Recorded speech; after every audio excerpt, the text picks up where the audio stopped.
Hello, everyone. Thanks for joining us. For Telesur, I'm Cody Weddle in Caracas, Venezuela. We begin here in Venezuela, where campaigning is coming to an end ahead of Sunday's parliamentary elections. Now, despite isolated incidents, the campaign has been praised for being peaceful by regional observers. Now, the vote will be crucial since it will define an important part of the political landscape at a time when Venezuela is facing high inflation rates and economic sabotage. The former Spanish Prime Minister José Luis Zapatero is just one of the high-profile international guests who have arrived in Venezuela to accompany the poll. Now, the regional bodies UNASUR and CELAC also have electoral missions here on the ground.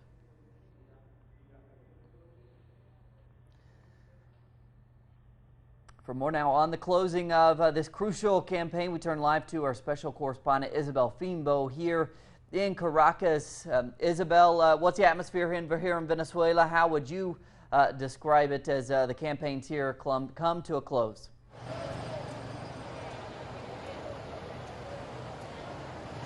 Well, hi Cody, I'm here at the CNE where moments ago people were here gathering to, and now they're you can see behind me, walking down towards Plaza Bolivar. The atmosphere is a party atmosphere. People are dancing, there's music, everyone's smiling. Loads of different types of people are here. We had mothers with babies, there was indigenous groups, lots of groups representing medical care, and they all say they're going to vote on Sunday, and they all say they're going to win. And Isabel, we've read in Venezuelan media over the past few days that there are concerns about how the opposition might react to official results. We will recall that they did not sign an agreement with the National Electoral Commission to respect those results. They also didn't sign a similar agreement for UNASUR. So tell us more about those concerns about how the opposition might react following the results.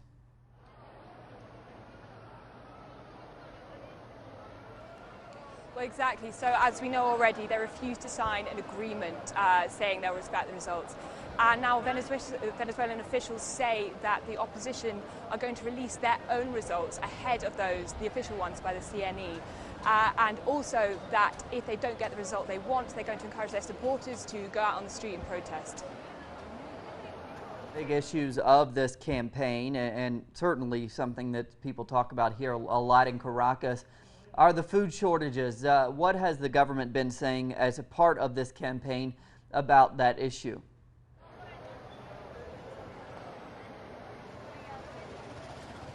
Well, in Venezuela this has been an ongoing issue, and at the moment in the campaign time even more so. It's been on the top of people's minds. But what the government has been doing is providing the Mercal, which is a state subsidized supermarket where the prices are low and people get all the food they need. Now, here's my report on the Mercal.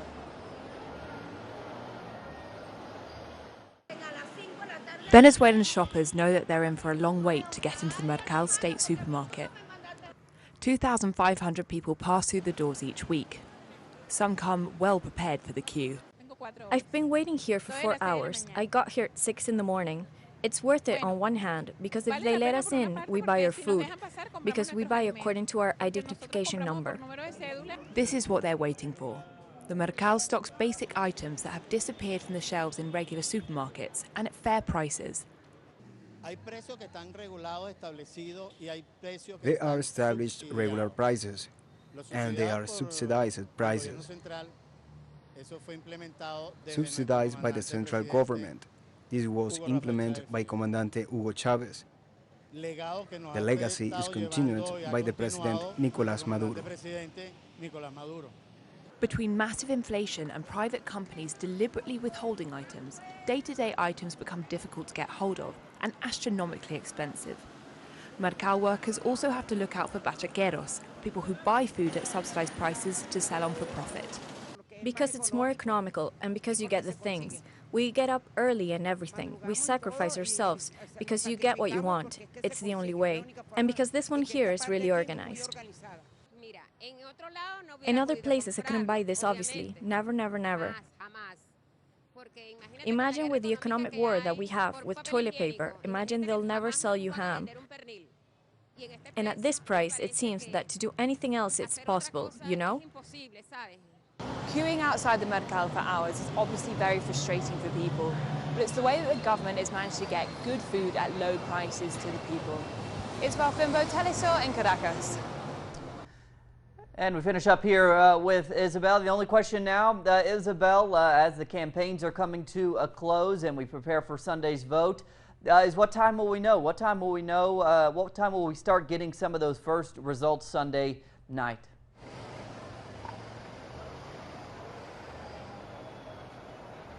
Well, voting officially closes at 6, but they allow people who are already in the queue to vote even after the official time closes.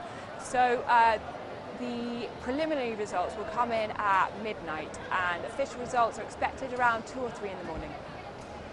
All right, well, all eyes here in Venezuela will probably, most of those eyes will be awake waiting for those results on early Monday morning. Isabel Fimbo there in what appears to be a windy Caracas today. Isabel, thanks so much.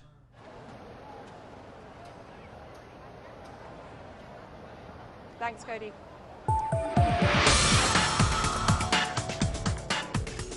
The Colombian Senate has approved a bill which will call for a referendum to implement a final peace agreement between the government and FARC guerrillas. Now, the bill approved includes a clause which makes it mandatory for the government to provide financial backing for both the yes and no campaigns in order to guarantee the fairness of the process. At least 4.5 million Colombians will have to vote to make the referendum valid.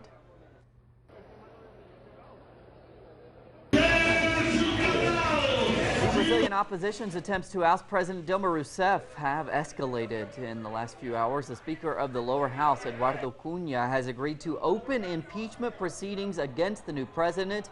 Now, Cunha is facing corruption charges himself and possible impeachment himself. The opposition accused President Dilma of illegally manipulating government accounts to conceal holes in the budget. The petition now goes to a committee that will decide whether or not to authorize impeachment proceedings. An unprecedented influx of Cuban migrants trying to reach the United States continues. Hundreds of Cubans arrived on Wednesday at the Panamanian port town of Cartitupile as they tried to cross illegally through Central America to reach Mexico and then the U.S. However, Nicaragua has closed its border with Costa Rica, preventing the migrants to continue northwards. Around 4,000 Cubans are stranded in Costa Rica with no solution in sight.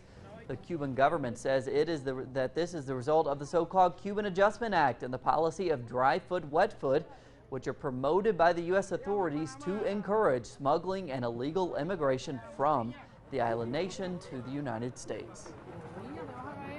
And the Ecuadorian National Assembly is voting on a crucial set of constitutional amendments today. Now, the amendments have sparked protests by the right-wing opposition, which argue that President Rafael Correa was trying to stay in power. However, in November, Correa said he would not stand for another presidential term. The lawmakers are divided on whether to lift a ban which prevents presidents from more than 2 consecutive re-elections. The Mexican government now has announced it will launch a national debate process on the legalization of marijuana in January. The decision comes weeks after the Supreme Court opened the door to legalization. The Mexican government opposes legalization but says it is open to discussion. In Argentina now, despite the unfavorable results in the presidential elections for the governing party, the current ruling Front for Victory still finds a strong support in the population after 12 years in government. With more now, we turn to Laureano Ponce. He reports from Buenos Aires. Despite having lost the presidential runoff with right-wing candidate Mauricio Macri, the ruling Front for Victory party still finds strong support in Argentina. The fact that 49% of the population voted for its candidate seems to show that the main policies carried on in the last decade are highly praised by Argentinians. The country is divided in two. Mauricio Macri won the election by less than 700,000 votes. So something is to point out is that 49% said no to his model. So it will be more difficult for them to build a stable government in Argentina. Besides political measures, the increasing political activism in the society and the importance that social movements have gained since Néstor Kirchner became president in 2003 show that some of the deeper transformations have taken place in the political conscience of the Argentine people. The popular movements, the political organizations, come from a political and ideological path in the 70s. Today we have a much better subjective conditions. We have different political resources, and that will be our main weapon to face the new political era to come in Argentina. As a consequence, analysts and activists agree that social movements will play a key role in defending all social, economic and cultural achievements made in the last 12 years.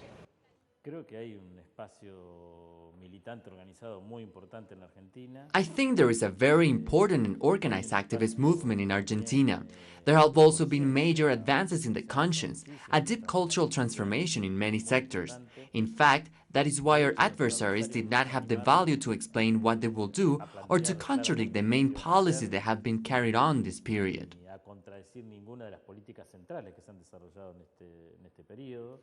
The legacy of the Front for Victory government is not only meant to be appreciated for its economic and social policies, but also for the growing levels of political conscience based on progressive views and Latin American identity. Laureano Ponce, Telesur, Buenos Aires.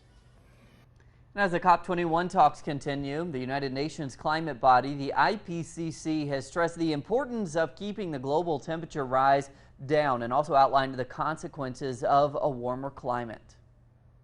The 2-degree target is a political choice and was never prescribed by scientists.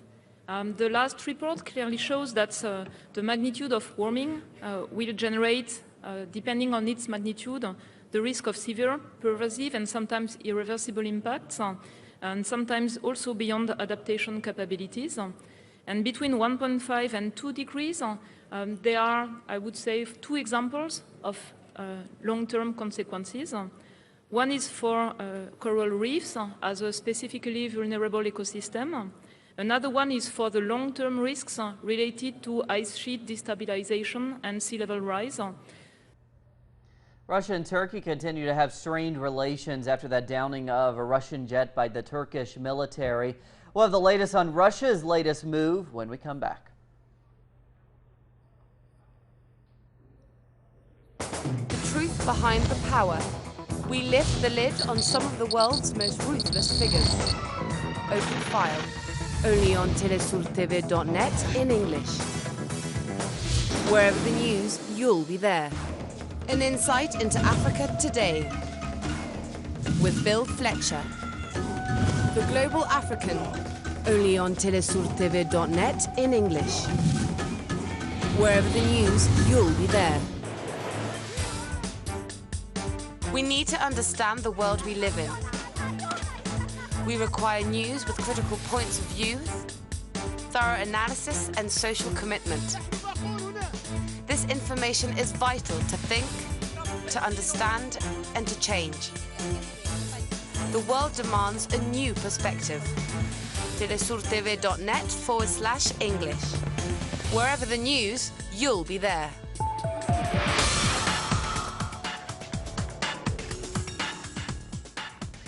Only hours after the House of Commons voted on approving British involvement in the U.S.-led airstrikes in Syria, jets began bombing the Arab country. The Royal Air Force had previously conducted reconnaissance flights ahead of the crucial vote. Now, the United Kingdom is using its airbase in Cyprus to launch the attacks. In the wake of the House of Commons vote in favor of airstrikes on Islamic State, many have voiced their concerns. I've got mixed feelings, really. I wasn't convinced by the arguments either way. I feel like it did get a full airing, and that the length and the passion and the emotions within the debate on both sides mean that probably as a government they came to a decision that they believe is the right one. I believe we're already a target. It's too late. They're in amongst us. They've been radicalized. You know, that should have been a discussion we had 2 years ago, 3 years ago. It's too late, and that's what we have to deal with now. Meanwhile, in Germany, the parliament there is discussing a new bill which would allow the government to send soldiers to Syria. Although the deployment is not large, Germany could become the first country to officially send soldiers on the ground in that embattled country. In response to Turkey shooting down a Russian jet in Syria, Moscow has suspended indefinitely the Turkish Stream gas pipeline project. Now, the gas pipeline is one of the major projects between Russia and Turkey. It aims to deliver a Russian natural gas to Turkey and then further to southern Europe. The Russian government is implementing sanctions after Turkey's decision not to apologize for the downing of the Russian jet. The sanctions include freezing some of the joint investment projects with Turkey. A Palestinian gunman opened fire, wounding a soldier and a bystander at a checkpoint near Jerusalem before being shot dead by Israeli soldiers. Now, according to the Palestinian Ministry of Health, the victim has not yet been identified. One Israeli was wounded moderately and sent to a hospital for treatment.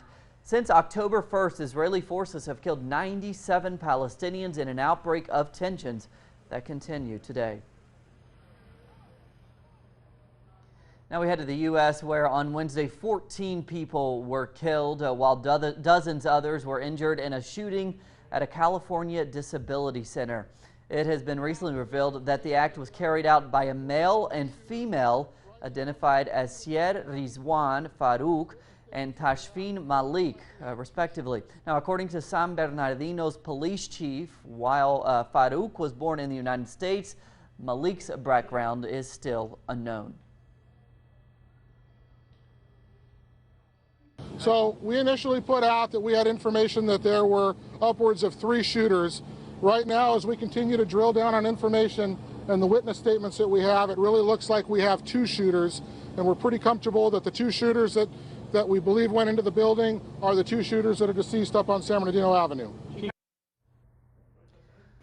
The European Commission has opened a formal state aid investigation into what it believes to be 2 unlawful sweetheart tax deals that Luxembourg granted to McDonald's in 2009. Now, according to the Commission, McDonald's has paid no corporate taxes in Luxembourg and the United States since then.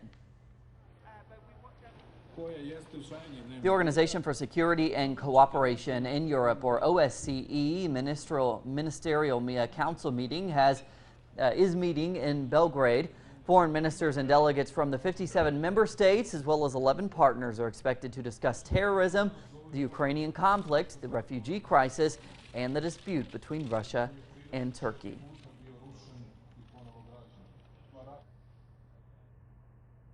On Wednesday, Greece's finance minister said debt relief is crucial to restore investors' confidence in the country. However, the government wants to avoid implementing austerity measures. Greek officials will hold talks with Eurozone creditors in January. That roadmap includes finishing the first review, finishing with the recapitalization of banks, having a serious discussion on debt, and I think by that time we will present also to the institutions our development strategy in March 2016, and I think then both investors and consumers and savers will know what's going on, and I think that will put the Grexit dragon to rest once and for all. And staying in Greece, where Greek workers walked off their jobs in the second major strike over possible pension cuts. Due to their actions, public transport was shut down and public offices were closed there. The 24-hour walkout was organized by Greece's 2 biggest unions, which represent over 2 million workers. The measure is part of the conditions put forward by European creditors in July to allow a new bailout for Greece. An Egypt court has ordered a retrial of the Muslim Brotherhood's leader, Mohammed Badi, and 36 others. Now, the defendants were initially sentenced to death sentences or life in jail. They were accused of setting up an operations room for the Rabaa al-Adawiyya sit-in organized by Brotherhood supporters after the military toppled the president, Mohamed Morsi.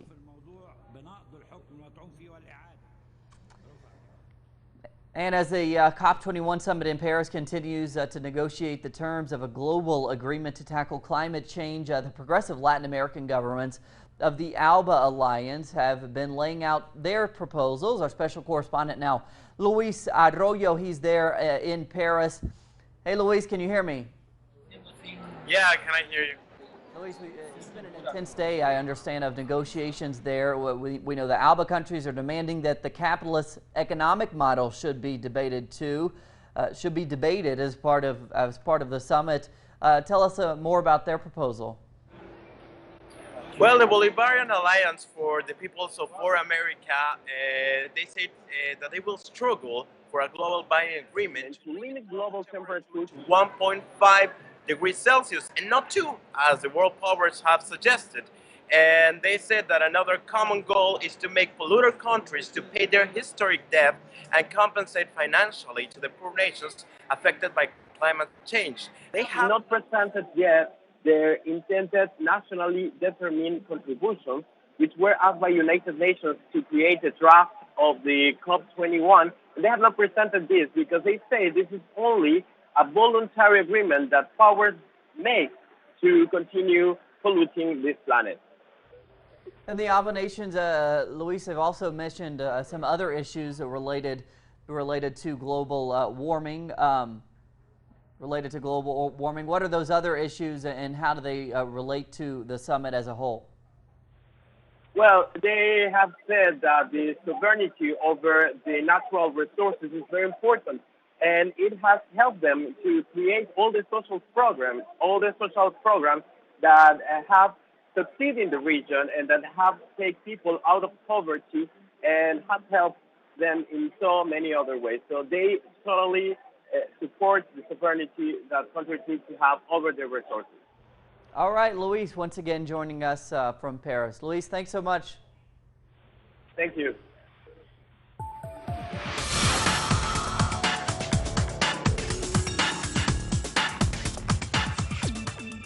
In a dawn raid at a Swiss hotel, 2 FIFA vice presidents have been arrested on suspicion of accepting millions of dollars in bribes. Now, in a twist of irony, CONCACAF President Alfredo Howitt and CONMEBOL President Juan Angel Napaut were taken from the same hotel in Zurich, where several FIFA officials were also arrested in May.